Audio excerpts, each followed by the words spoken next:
여러분, 혹시 합의라는 추상적인 개념 자체가 암살당한 사건 들어보셨나요?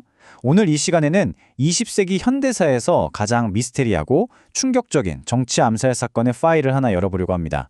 바로 이탈리아 전 총리 알도 모로 피살 사건인데요. 단순한 범죄 사건이 아닙니다. 냉전 시대의 그 서늘한 긴장감과 국가 권력의 가장 어두운 딥스테이트가 교차하는 순간이었죠. 자, 그날의 진실 속으로 한번 들어가 보겠습니다. 시간은 1978년 5월 9일, 흐린 봄날의 로마로 거슬러 올라갑니다. 시내 한복판인 비아 카이타니라는 좁은 골목으로 한 통의 익명 전화가 걸려오죠. 목소리는 짧고 단호했습니다. 비아 카이타니에 빨간색 르노 4가 한 대 서 있다. 그 차의 트렁크를 열어보라.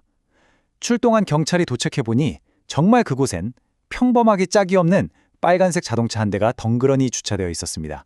경찰이 조심스럽게 트렁크를 열어봅니다. 그런데 세상에, 그 안에는 가슴과 다리에 무려 11발의 총탄이 박힌 시신이 들어 있었습니다.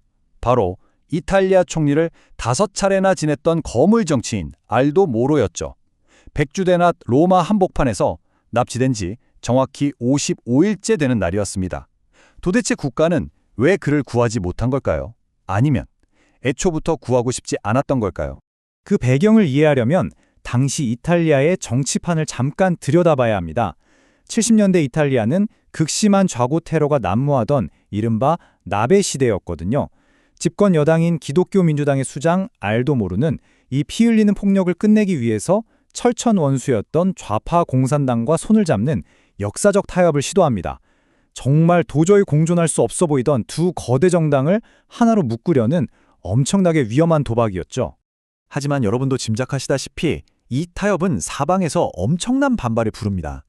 미국의 한 인사는 모로에게 대놓고 경고를 날리죠. 당신은 너무 많이 갔다. 비싼 대가를 치를 것이다. 당연하죠. 미국 입장에선 나토 핵심 동맹국에 공산당이 들어오는 걸 용납할 수 없었을 테니까요. 소련 역시 이탈리아 공산당이 독자 노선에 타는 걸 두려워했습니다. 게다가 극좌 테러 조직 붉은 여단에게 이 타협은 노동계급에 대한 배신이었습니다. 모로의 등 뒤로 전 세계적인 거대한 표적이 새겨진 겁니다. 자, 첫 번째 챕터, 비아파니의 90초입니다. 1978년 3월 16일 아침 8시 55분, 역사적 타협안을 마무리 지으려고 의회로 향하던 모로의 차가 비아파니 사거리에 진입합니다. 그 순간 위조 외교관 번호판을 단 하얀색 차가 앞을 확 가로막죠. 그러자 항공사 승무원 제복을 입고 꽃다발을 든 채 잠복해 있던 요원들이 기관 난총을 꺼내 일제히 사격을 퍼붓습니다. 백주 대낮에 벌어진 전대미문의 납치극이었습니다. 여기서 정말 소름 돋는 숫자가 하나 나옵니다. 단 90초, 그 짧은 시간 동안 쏟아진 총탄이 무려 91발이었습니다. 고도로 훈련받은 모로의 경호원 5명이 단 한 발의 대응 사격조차 못해보고 현장에서 전원 즉사했거든요. 이게 단순한 테러단체 수준일까요? 아니죠. 완전히 정교하고 치밀한 군사작전급 매복이었습니다. 두 번째, 이른바 인민감옥에서의 55일간의 침묵입니다. 납치 직후 붉은 여단은 수감 중인 동료 13명을 풀어주면 모로를 놔주겠다고 제안합니다. 그런데 당시 총리 줄리오 안드레오티의 답변은 정말 차가웠습니다. 국가는 협상하지 않는다. 표면적으론 테러리스트와 타협할 수 없다는 원칙을 내세웠지만 진짜 속내는 달랐을 겁니다. 만약 국가 최고 기밀을 다 아는 모로가 살아서 돌아온다면 기득권 정치인들은 오히려 그 상황을 더 두려워했던 거죠. 좁은 방에 갇혀서 그 차가운 침묵을 지켜봐야 했던 모로의 심정, 한번 상상해 보시죠. 자기가 이끌던 당에 가장 가까운 동지들이 철저히 자신을 외면하는 걸 보면서 모로의 편지는 결국 분노와 절망으로 가득 차게 됩니다. 그리고 피 맺힌 저주를 남기죠. 나의 피가 너희에게 떨어질 것이다. 그런데 이 얼음장 같은 상황에서 유일하게 발벗고 나선 사람이 딱 한 명 있었습니다. 모로의 오랜 친구였던 교황 바오로 6세였죠. 카톨릭 역사상 정말 이례적으로 무장 테러 조직한테 내 친구를 조건 없이 풀어달라며 직접 공개 호소문을 발표합니다. 바티칸은 비밀리에 1천만 달러의 몸값까지 준비했고요. 하지만 한 개인을 살리려던 이 간절한 우정도 결국 냉혹한 국가의 침묵 앞에서는 무너지고 맙니다. 세 번째 챕터, 아직도 끝나지 않은 배후 미스터리입니다. 수사 과정을 들여다보면 정말 기가 막힌 일들이 한두 개가 아닙니다.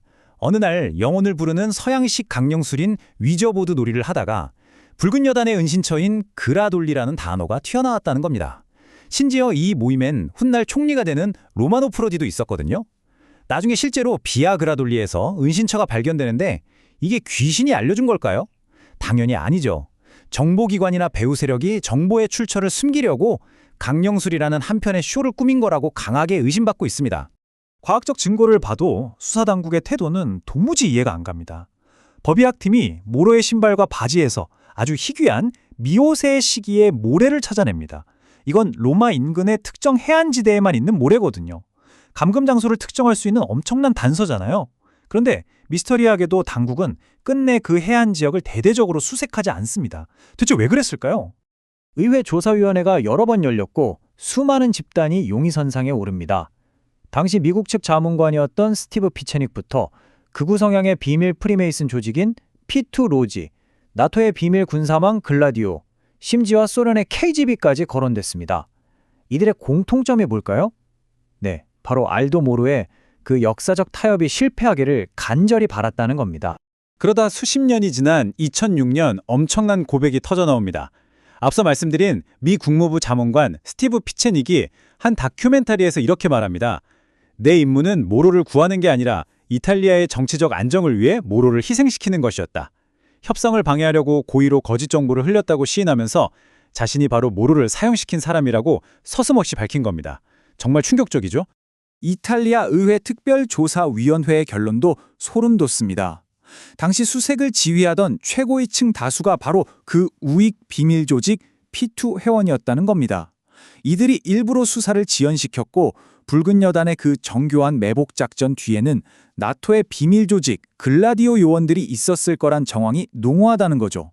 한마디로 국가 시스템 내부에 딥스테이트가 움직였다는 뜻입니다. 다시 시신이 발견된 그날로 돌아가 볼까요? 법의학적으로 모로는 새벽쯤에 살해됐습니다. 그런데 살해 후에 누군가가 핏자국을 없애려 옷을 갈아입히고 트렁크에 싣고 그 삼엄한 로마 시내에 검은 검색을 몇 시간이나 유유히 통과합니다. 그리고는 기독교 민주당과 공산당 당사 딱 중간 위치에 차를 세워두죠. 극자 테러 단체 단독으로는 절대 불가능한 작전입니다. 거대한 권력의 조력 없이는 말이 안 되는 상황인 거죠. 마지막 챕터, 합의의 정치, 그 죽음입니다. 결국 알도 모르의 죽음과 함께 그가 꿈꿨던 타협안은 완전히 산산조각이 났습니다. 가족들의 상처는 어땠을까요? 정부가 성대한 공식 국장을 치러주겠다고 했지만 부인 엘레오노라는 단호하게 거부합니다. 국가가 살리지 못한 사람을 국가가 묻을 자격은 없다. 결국 가족들이 전부 불참한 채 자기들끼리 치러진 텅 빈 국장 사진은 권력의 허망함을 그대로 보여주죠. 로마 외곽에 조촐하게 마련된 그의 묘비를 보면 참 가슴이 먹먹해집니다. 그 흔한 정치적 직함 하나 없이 딱 두 단어만 적혀 있거든요.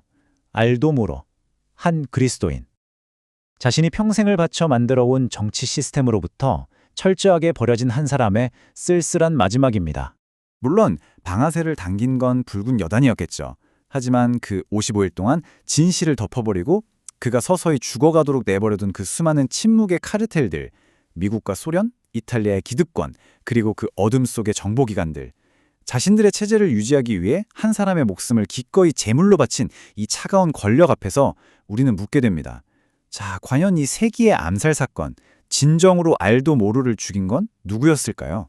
오늘 해설이 여러분께 이 무거운 역사의 이면을 새롭게 들여다보는 흥미로운 시간이 되었기를 바랍니다. 함께해 주셔서 감사합니다.